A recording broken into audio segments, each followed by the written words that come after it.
नमस्कार शेतकरी मित्रांनो, आजच्या व्हिडिओमध्ये आपण पाहणार आहोत डिजिटल सातबारा कसा काढायचा. डिजिटल सातबारा हा कुठल्याही कामासाठी ग्राह्य धरला जातो. आता आपल्याला तलाठी कार्यालयाच्या फेऱ्या माराव्या लागणार नाही. तलाठी त्यांच्या ऑफिसमध्ये असेल नसेल याची आता चिंता नाही. आपण आपल्या मोबाईल किंवा लॅपटॉपवरून सातबारा डाउनलोड करू शकतो. आपण आता पाहणार आहोत डिजिटल सातबारा हा कुठल्याही लीगल पर्पजसाठी यूज करता येते आपल्याला, आणि जे पटवारी देत असते तो सातबारा आपल्याला इथे मिळून जात असतो. आता तुम्ही जर मोबाईलवर करत असाल तर तुम्ही ही साईट खोलाल, महाभूमी. आपण इथूनच जाऊ, कारण की मोबाईलवर जर कोणी खोलत असेल तर त्याला डेस्कटॉप साईट केलं तर जी मला स्क्रीन दिसत आहे ती स्क्रीन तुम्हाला दिसेल. तर महाभूमीवरती जाऊ.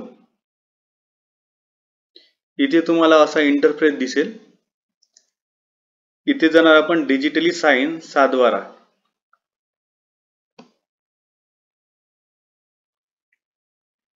या साइडवर आलो आपण. इथे आधी आपण एकदा एक सूचना वाचून घेऊ. डिजिटल स्वाक्षरीत सातबारा, आट आणि प्रॉपर्टी कार्ड सर्व शासकीय व कायदेशीर बाबींसाठी वापरता येईल. म्हणजे इथून जो आपण डाउनलोड करू सातबारा आणि आट हा आपल्याला कुठल्याही लीगल पर्पजसाठी वापरता येईल. त्याच्याने पटवाऱ्याचा सातबारा आणि आट असणं काही गरजेचं नाही.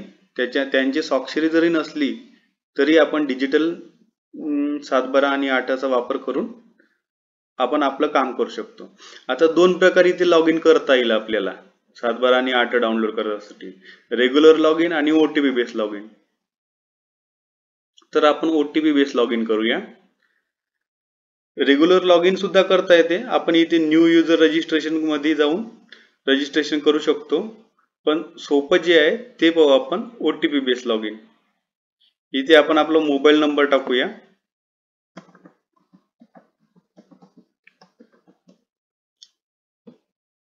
आणि सेंड ओटीपी वरती क्लिक करूया.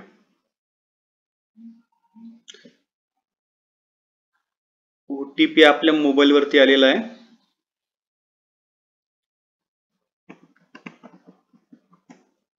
आणि व्हेरीफाय ओटीपी करून घ्यायचं.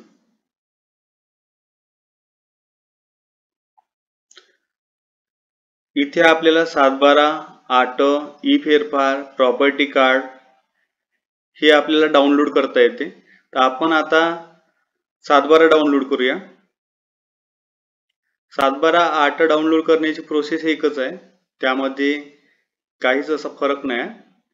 ई फेरफार सुद्धा तशाच प्रकारे डाउनलोड केले जाते.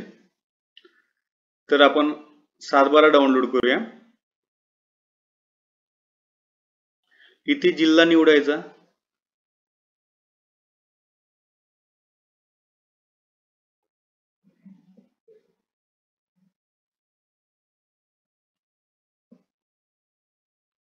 नंतर तालुका निवडायचा.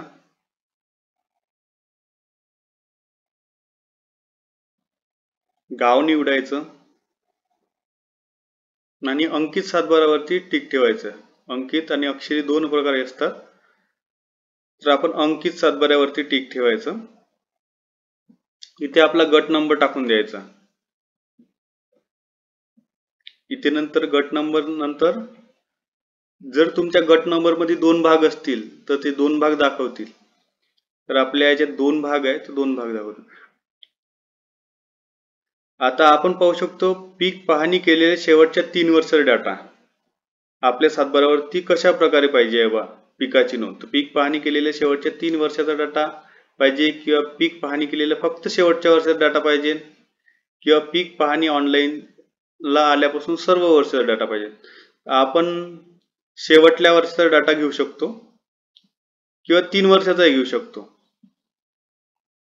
आपण इथे पीक पाहणी केलेल्या फक्त शेवटल्या वर्षाचा डाटा घेत आहोत.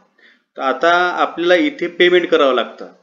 पेमेंट किती रुपये करावं लागतं, तर आपल्याला एका सातबाऱ्याला 15 रुपये प्रमाणे पेमेंट करावं लागतं. इथे बघा note, ₹15 will be charge for download of every सातबारा. This amount will be deducted from available balance. तर आपल्याला इथे रिचार्ज करावं लागेल. एक सातबारा काढण्यासाठी 15 रुपये आणि एक आट काढण्यासाठी 15 रुपये. अशा प्रकारे इथे पैसे लागतात. आपण तलाट्यापाशी सुद्धा गेलं तरी आपल्याला 15 रुपये लागतात, पण ते जास्त चार्ज करतात. आपण इथे 15 रुपये पेड करावे लागते आणि 15 रुपयात आपल्याला घर बसल्या 7/12 मिळून जातो. इथे आपण रिचार्ज करावरती क्लिक करूया. आपल्याला हे मेक ऑनलाईन पेमेंटचं इंटरफेस आलेलं आहे. आपण इथे अमाऊंट टाकूया. अमाऊंट टाकूया आपण फक्त 15 रुपये टाकूया. इथे SBI वरती क्लिक करू आणि पे नाव करू.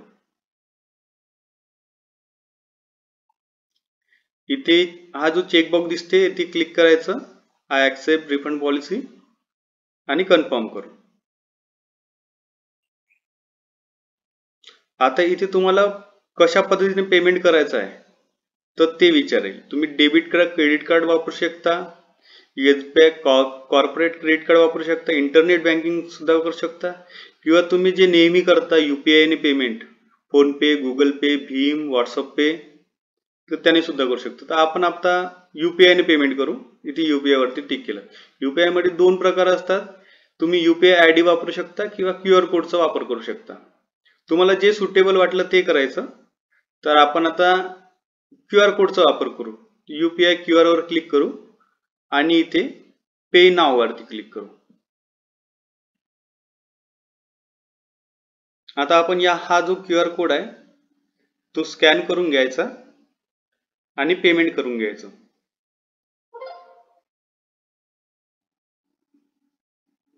मी पेमेंट केलेलं आहे आणि हा क्लोज झालाय. तर तरी पण आपल्याला OTP बेस लॉग इन करू परत एकदा. आपण इथे पाहू शकतो की आपलं अवेलेबल बॅलन्स 15 रुपये झालाय. तुम्हाला जर असं बंद झालं तर काही भिण्याची गरज नाही, ते थोड्या वेळानंतर जमा होऊन जातात. तर आपण तीच एकदा प्रोसेस करूया. जिल्हा निवडूया आणि आता आपण इथे डाउनलोड करणार आहोत. आपण भरलेली एकदा माहिती चेक करून घ्यायची. जिल्हा बरोबर आहे, तालुका बरोबर आहे, गाव बरोबर आहे, आपला गट नंबर बरोबर आहे, गट नंबर मधला जो भाग येत असेल तो बरोबर आहे.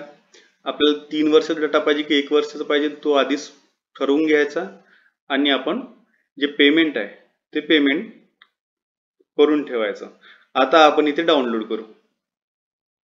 डाउनलोड केल्यानंतर हे पैसे आपले झिरो होऊन जाईल, पैसे कटणार, ते वापस येणार नाही. त्यामुळे आधी एकदा चेक करायचं आणि ते डाउनलोड वर क्लिक करू. इथे म्हणते confirm download, ₹15 will be deducted from your available balance for 7/12 download. Yes, download वरती क्लिक करू आपण. इथे आपलं बॅलन्स झिरो झालेलं आहे आणि इकडे आपण पाहू शकता डाउनलोड मध्ये